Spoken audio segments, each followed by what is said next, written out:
বন্ধুরা, চলে এসেছি সেই আপনাদের শ্যামলী দিদিভাই। আমাদের মাথার উপরে দেখুন কি সুন্দর একটা ওয়েদার, মেঘলা। এই মাত্র বৃষ্টি হয়ে গেল। হ্যাঁ,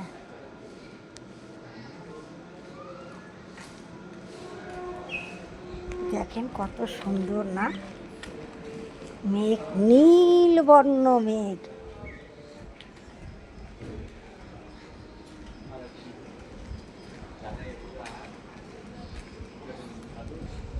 মেঘটা দেখুন একটু, শুধু আপনারা, পুরো নীল হয়ে আছে। কি ভালো লাগছে মেঘটা।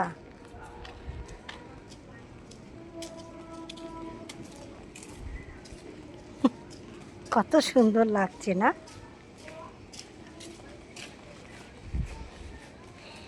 এই পৃথিবীতে আমরা এসেছি বন্ধুরা, আসার পর থেকে ওই যে শুরু করেছি, আমার আমার আমার এটা, আমার ওটা, আমার সেটা। পৃথিবী জুড়ে যদি সব আমার হতো তাহলে কত ভালোই না হতো। কিন্তু এই যে আমার আমার আমার করি, সব কি আমার থাকবে? আমরা কি যাওয়ার সময় সব কিছু নিয়ে যেতে পারবো বন্ধুরা? টাকা পয়সা, বাড়ি গাড়ি, স্বামী সন্তান, সব নিয়ে আমরা যেতে পারবো? কিচ্ছু নিয়ে যেতে পারবো না। বেঁচে আছি যতক্ষণ, আমার সব কিছু আমার। আর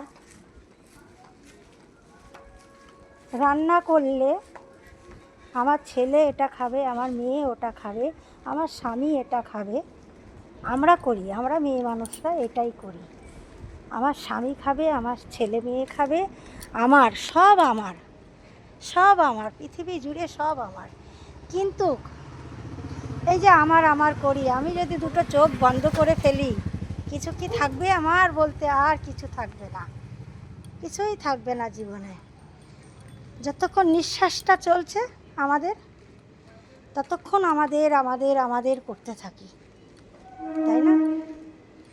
তাই ভাবি আমি যে আমাদের তো টাকা নেই, পয়সা নেই, কিছুই নেই, কিন্তু তবুও যত সম্ভাবনা চেষ্টা করি আমার হোক, আমার হোক, আমার হোক। আমরা কখনো চাই না ওর ওই জিনিসটা হোক, ওর ওই জিনিসটা হয়েছে, খুব ভালো হয়েছে, এটা আমরা চাইনি।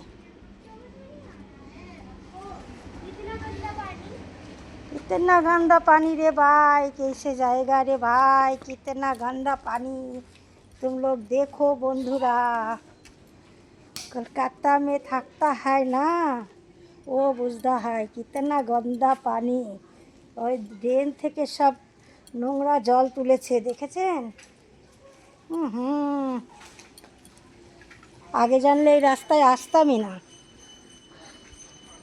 ওই রাস্তা দিয়ে ঘুরে যেতাম। দূর হতো কিন্তু আমি ঘুরে যেতাম। ছি,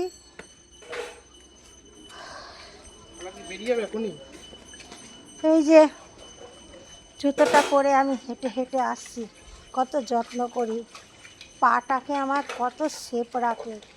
নোংরাটা তো লাগলো না পায়ে, কিন্তু আমি অনেক যত্ন সহকারে এই জিনিসটা পরি। কেননা সত্যি কথা বলতে জুতোটা আমাদের এত স্বাদ দেয়। জল বলুন, বৃষ্টি বলুন, কুকুরের গু বলুন, কাটা বলুন, যাই বলুন না কেন, জুতোটা পরে এতটা আমরা সেফটি থাকি যে কি বলবো। আর এই জুতোটা আমরা যখন ঘরে ঢুকবো তখন জুতোটাকে বাইরে রেখে চলে যাব। আমি কিন্তু সেটা করি না।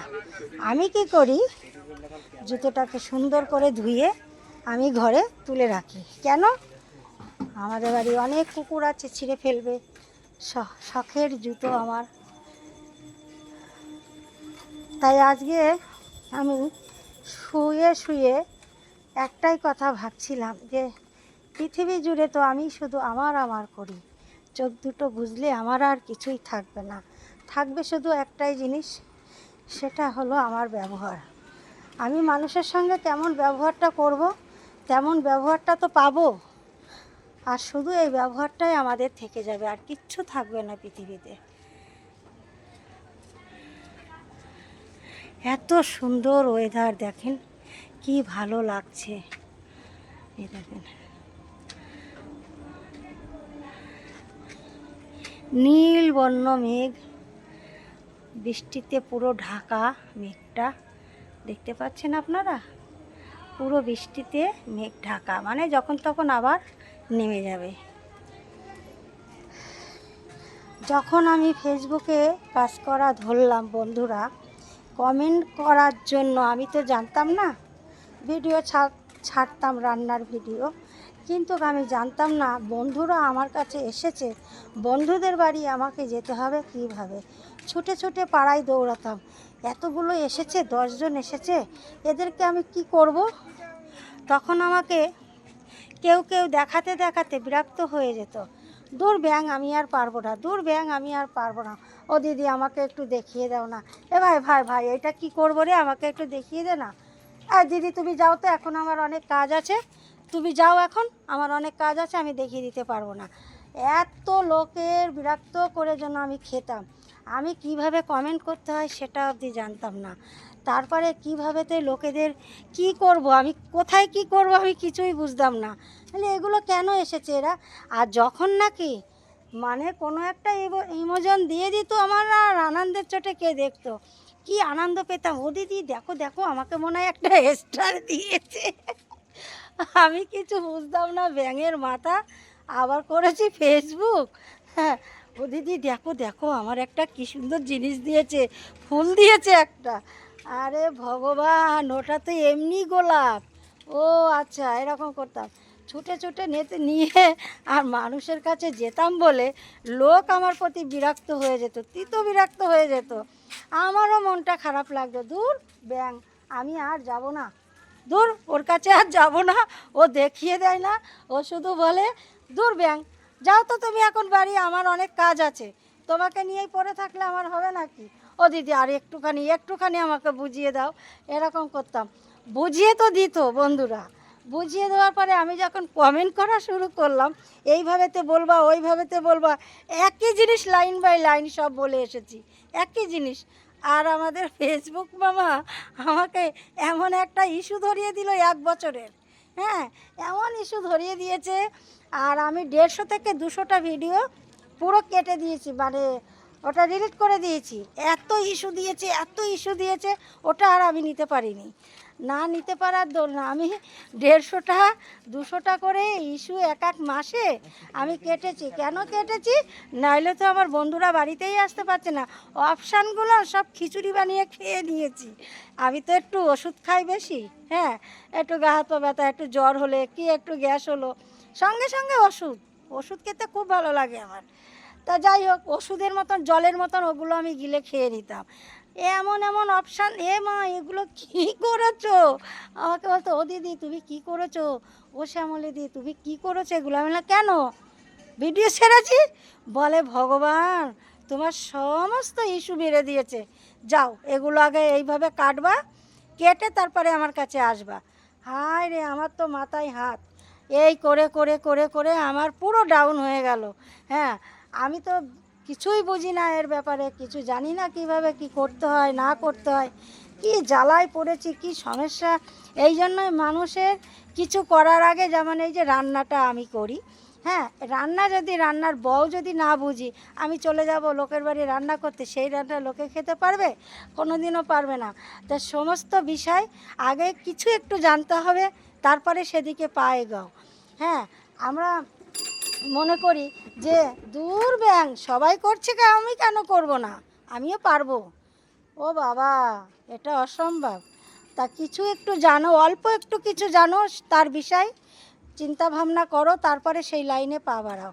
তা আমি যদি না কিছু জানি, তাহলে তো আমাকে ফেসবুক মামা এত বড় একটা ধরিয়ে দেবে, একদম ফর্দ ধরিয়ে দেবে হাতের মধ্যে, এবার বসে থাকে 1 বছর ধরে, এই করে করে চলছে। যাই হোক, আমার মতন এরকম ভুল তোমরা আশা করে কেউ করো না, আর সব সাবধানে একটুখানি কমেন্ট করো, নতুন বন্ধুদের বলছি, হ্যাঁ আমার মতন এরকম পস্তিও না।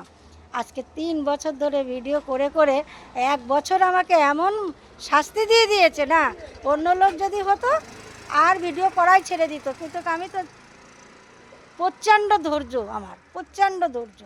ধৈর্য মানে আমি মানে শেষ না দেখে ছাড়বো না, যা হবে হবে, যা হবে হবে। আর ধৈর্য কম কাদের জানো তো, যারা নতুন আছে, একদম নতুন, হ্যাঁ, তাদের অনেক ধৈর্য কম। আমি বলি যারা নাকি অভাবে, খুব অভাবে সংসার করেছে না, তাদের মধ্যে ধৈর্যটা বেশি। আমি অনেক দেখেছি ফলো করে। যারা কোনো দিনও অভাব কষ্ট করেনি, মানে সুখে শান্তিতে আনন্দে ফুর্তিতে মানুষ হয়েছে, অনেক বড় লোক ঘরে, তাদের ধৈর্যটা কম। আমি এত কেন আমার ধৈর্য বেশি, যেহেতু অনেক অভাবে আমি মানে এত দূর অবধি এসে দাঁড়িয়েছি, আজও করে যাচ্ছি, তার জন্য আমার অনেক ধৈর্য। আমি বলছি যা হবে দেখা যাবে কাল সকালে, আমি এর শেষ না দেখে ছাড়বো না। আমার পয়সা পাই বা না পাই সে পরের কথা, পরে দেখা যাবে, আগে আমি আমার কাজ চালিয়ে যাই। এখনও আমি আমার কাজ চালিয়ে যাচ্ছি। বন্ধু তো আমার প্রচুর বন্ধু হয়ে গেছে, হ্যাঁ। আর যাই হোক, এখন তো ফেসবুক মামা প্রত্যেক দিনের এক একটা করে আপলোড দিয়েই যাচ্ছে, আর আমরা সেইভাবেতেই কাজ করে যাচ্ছি। সবাই ভালো থেকো, সুস্থ থেকো। শুভ সন্ধ্যার অনেক অনেক ভালোবাসা রইল। বড়দের প্রণাম রইল, ছোটদের বুক ভরা ভালোবাসা রইল।